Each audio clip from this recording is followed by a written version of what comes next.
La peinture réalisée par Alexis Schmar-Strelitz sous une forme d'un retable sur plusieurs panneaux est une œuvre, je trouve, très originale et profonde, riche en diverses influences, plein de symboles complexes. Cette peinture nous livre la description de notre société et pose de vraies questions d'actualité. Inspiré par l'art religieux sacré, les légendes, les voyages, Alexis puise une vraie dimension spirituelle et philosophique. Dans son œuvre, il nous présente des personnages tout à fait contemporains et ordinaires, venant de toute classe sociale. Et ce qui est intéressant et remarquable, c'est qu'il arrive à donner à tous ces personnages transposés cette dimension spirituelle et philosophique, sans pour autant rentrer ou tomber dans des clichés de symboles religieux. Alexis ne se limite pas simplement à son expression personnelle en nous présentant et peignant un tableau social avec ses défaillances. Il va beaucoup plus loin dans sa recherche et il ose et partage avec nous ses résolutions tout en défendant des valeurs humaines. Il nous livre ses idées positives et optimistes et ça, je trouve, c'est un vrai message d'espoir et c'est vraiment fabuleux.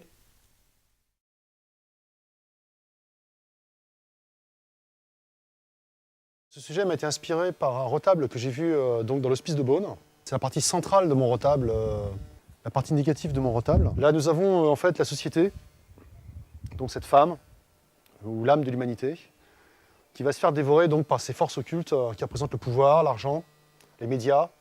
Les médias ne regardent pas la victime, mais regardent ceux qui attendent à la victime, parce que c'est un peu la mode aujourd'hui. Là, cet homme, qui est un vieillard, ne représente pas la sagesse, mais une forme de déviance du pouvoir. Là, on a le bobo, où je me suis représenté. Alors le chien représente, il est un peu ambivalent parce qu'il est à la fois l'aspect le plus humain du retable, puisque c'est vraiment le chien qui nous regarde, et en même temps, c'est le chien policier, donc le chien qui nous domine. Chaque couleur est symbolique, l'or représentant l'argent, et le métal représentant la force, donc qui incarne une espèce d'âge de fer. Et seule la chair ici est fragilisée, ce qui montre un peu le rapport que nous avons à notre environnement. Ce projet est parti d'une idée qui était donc non seulement le retable de Beaune, mais aussi l'écrin qui est autour, c'est la Bourgogne. Une terre magique, une terre initiatique, une terre de vendange, donc avec toute la symbolique du raisin et de la vigne. Une terre qui a connu le mouvement cistercien, donc un mouvement de renouveau, qui était en plein cœur du Moyen-Âge, à une époque où les gens étaient un peu désespérés, ne savaient pas dans quelle direction se tourner. Et donc, ce retable, en fait, est le départ d'un parcours initiatique, une espèce de chemin de loi qui va en fait montrer que l'homme doit passer par la ténèbre et la pénombre pour pouvoir s'élever avec des épreuves, des récompenses. Il faut atteindre l'obscurité, il faut vivre dans la ténèbre, il faut la comprendre et en sortir pour aller vers la lumière. Donc c'est un peu ce que symbolise cette pièce. Parce que ce tableau est aussi basé sur la légende du roi Arthur, sur le Graal. La terre dévastée et la terre retrouvée. Parce que le roi n'est pas en harmonie avec son univers. Dans la légende, le roi Arthur perd le contrôle de son épée, Excalibur. Sa force est déviée, et donc elle devient négative. Et la terre est dévastée. Là, on voit le banquier, donc l'homme qui domine nos vies, pour l'instant le financier, puisque c'est eux qui dirigent le monde. Un peu ce que nous sommes, quelque part, un peu les moutons de la fable. Un peu victime et un peu participant de ce processus d'exploitant-exploité. Tu t'aperçois dans cet univers, il n'y a pas un arbre, tout est dévasté, il n'y a plus que le ciel noir, il n'y a plus qu'un ciel obscur, presque gazeux, avec un fond, une terre très sombre. Et les personnages sont vraiment des personnages contemporains. Lui, il a un iPhone, avec la valise en acier. J'ai transposé donc cette pietà que nous avons vue en Bourgogne, tout ce parcours initiatique, ces retables.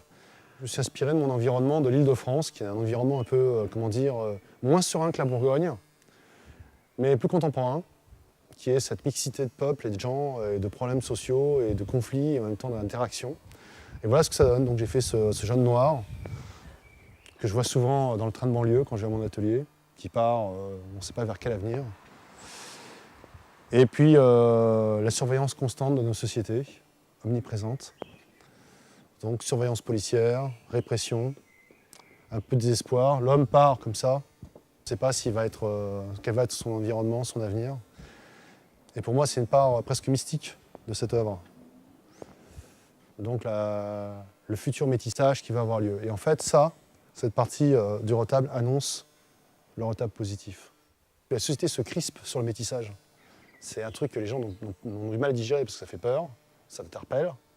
Ah, l'autre est tellement différent. C'est une remise en question terrifiante en fait. Donc ça, c'est des questions qui sont très très importantes. Puisqu'en fait, la question du futur, c'est pourrons-nous vivre ensemble?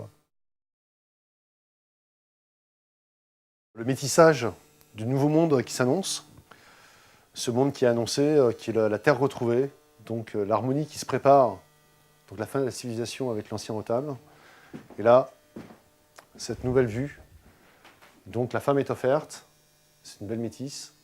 Et en fait, les gens sont mélangés, toutes les races sont confondues. Et donc en fait, tu t'élèves. Parce que l'amour te fait t'élever. Donc tu pars vers la lumière, tu pars vers la hauteur. Donc tu es en pleine élévation.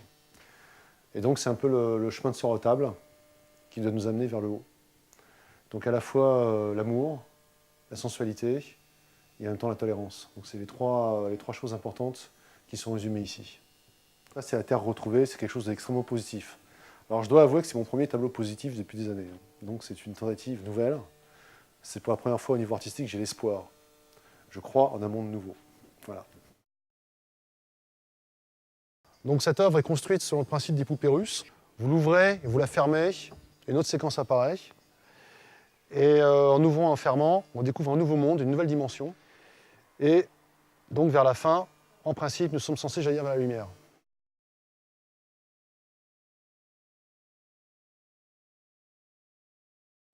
Ouais, c'est un travail qui a été fait avec amour, avec beaucoup de difficultés, comme tout travail de créateur. Donc malgré, comme disent les anglo-saxons, malgré les setbacks, malgré les épreuves, le travail a avancé. Donc il s'est construit avec les épreuves, il s'est construit avec mon expérience de vie, avec celle des autres. Et là, tu vois un début d'aboutissement. Et ce qui est important à voir, c'est que l'œuvre reste, mais les épreuves, on les oublie. Et les épreuves sont intégrées dans l'œuvre.